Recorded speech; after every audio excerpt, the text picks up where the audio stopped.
আল্লাহ তাআলা বলেন, শাহরু রমাদানাল্লাযী উনজিলা ফীহিল কুরআন হুদাল লিন-নাস ওয়া বায়্যিনাতিন মিনাল হুদা ওয়াল ফুরকান ফামান শাহিদা মিনকুমুশ শাহরা ফালইয়াসুম। রমজান মাস সেই মাস যাতে নাজিল করা হয়েছে আল কোরআন, যা মানুষের জন্য হেদায়েত এবং সত্য পথ, জাতিদের জন্য সুস্পষ্ট পথ নির্দেশ আর ন্যায় ও অন্যায়ের মাঝে পার্থক্যকারী। কাজেই তোমাদের মধ্যে যে এই মাসে জীবিত থাকবে সে যেন এই মাসে রোজা রাখে। প্রিয় দর্শক, শিল্পী এইচের সকল দর্শক শ্রোতাদেরকে জানাচ্ছি পবিত্র মাহে রমজানের শুভেচ্ছা। এই মাসে মানুষের মাঝে সংযম, শৃঙ্খলা ও নিয়মানুবর্তিতা তৈরি হয়। মানুষের মাঝে তাকওয়া বা ক্ষুধাভীতি তৈরি হয়। ফলে মানুষ আল্লাহর আরো বেশি কাছের হয়, আরো বেশি ঘনিষ্ঠ হয়। তাই আল্লাহ তাআলা রমজানের প্রথম রাত আসা মাত্রই 4টি বিশেষ ঘোষণা প্রদান করেন।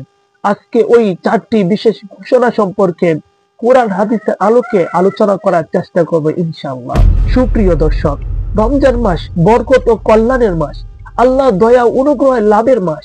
কারণ এই মাসে বিশেষ কয়েকটি ঘটনা ঘটছে। এই মাসে আছে লাইলাতুল কদর, কদরের রাত। হাজার রাতের চেয়ে উত্তম সেই লাইলাতুল কদরেই অবতীর্ণ হয়েছে পবিত্র আল কোরআন।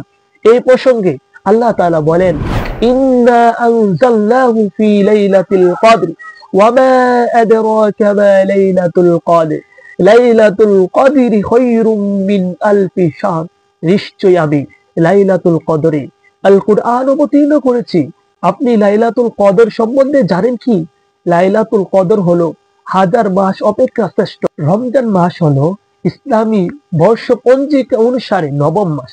এই মাসে বিশ্বব্যাপী মুসলিমগণ আল্লাহর আদেশে রোজা রেখে থাকে, সোম পালন করে থাকে। অর্থাৎ সুবে সাদিক থেকে সূর্যাস্ত পর্যন্ত সকল প্রকার পানাহার থেকে বিরত থাকেন। পঞ্চ ইন্দ্রিয় দ্বারা সংগঠিত গুনার কাছ থেকে বিরত থাকেন। এমনকি বৈধ স্ত্রী সঙ্গম থেকে পর্যন্ত বিরত থাকেন।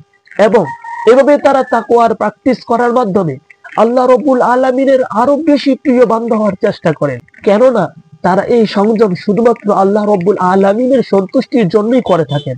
আল্লাহর সন্তুষ্টি ব্যতীত অন্য কোনো পার্থিব উদ্দেশ্যে এই কাজ করেন না। তাই এই মাসে আল্লাহ তাআলাও বান্দাদের প্রতি অত্যন্ত খুশি হয়ে যান, তাদের প্রতি নিজ রহমতের দ্বারা অবারিত করে দেন।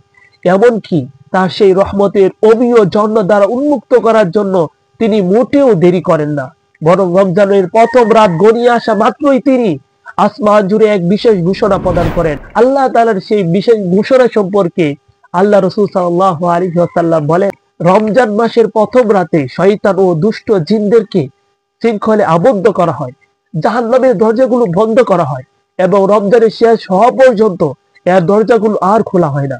জান্নাতের দরজাগুলো খুলে দেওয়া হয় এবং এর একটি দরজাও আর বন্ধ করা হয়। এই মাসে একজন ঘোষণাকারী ঘোষণা দিয়ে থাকেন, হে কল্যাণ অন্বেষণকারী, অগ্রসর হও, হে পাপাসক্ত ব্যক্তি, বিরত হও। আর এই মাসে আল্লাহ তাআলার পক্ষ থেকে বহু লোককে জাহান্নাম থেকে মুক্তি করে দেওয়া হয় এবং প্রত্যেক রাতে এরূপ হতে থাকে। সুবহানাল্লাহ। এই হাদিস থেকে বোঝা যায় মূলত গোটা রমজান মাসে আল্লাহ তাআলার পক্ষ থেকে এক রহমত। গোটা মাসেই মাগফিরাত ও জাহান্নাম থেকে নাজাত হয়। রমজান মাসের বিশেষ কোনো অংশ এই মর্যাদাগুলোর কোন একটির জন্য খাস নয়। এটি আল্লাহর বিপুল রহমতের নিদর্শন। যেমন সহিহ বুখারী, মুসলিম সহ অন্যান্য কিতাবের অপর এক হাদিসে বর্ণনা করা হয়েছে, রাসূল আরবি সাল্লাল্লাহু আলাইহি ওয়াসাল্লাম বলেন, যখন রমজান মাস আসে তখন আসমানের দরজাগুলো খুলে দেওয়া হয়, জাহান্নামের দরজাগুলো বন্ধ করে দেওয়া হয় আর শয়তানগুলোকে শিকলে আবদ্ধ করা হয়। প্রিয় দর্শক, আলোচ্য হাদিসের ভিত্তিতে বলা যায় আল্লাহর নিকট রহমত ও মাগফিরাতের ক্ষেত্রে রমজান সকল দিক থেকেই সমান। প্রথম দশকে রহমতের জন্য, দ্বিতীয় দশক মাগফিরাতের জন্য, অথবা শেষ দশক জাহান্নাম থেকে মুক্তির জন্য। ইসলামী শরীয়তে আর কোনো জোরালো ভিত্তি নেই, কারণ হাদিসে এমন কোনো বিশেষ বিভক্তির কথা বলা হয়নি। বরং রমজান মাস শুরু হওয়ার সাথে সাথে রহমত, মাগফিরাত ও জাহান্নাম থেকে মুক্তি দেওয়া শুরু হয়ে যায়। মুসলিম শরীফে বর্ণিত হাদিসটির প্রতি লক্ষ্য করুন, কারণ হাদিসে এমন কোনো বিশেষভাবে বিভক্তির কথা বলা হয়নি, বরং রমজান শুরু হওয়ার সাথে সাথে রহমত, মাগফিরাত, জাহান্নাম থেকে মুক্তির কথা বলা হয়েছে। সুতরাং আল্লাহ সুবহানাহু ওয়া তাআলা আমাদেরকে এই রমজানকে পরিপূর্ণভাবে কাজে লাগানোর তৌফিক দান করুন। আমিন।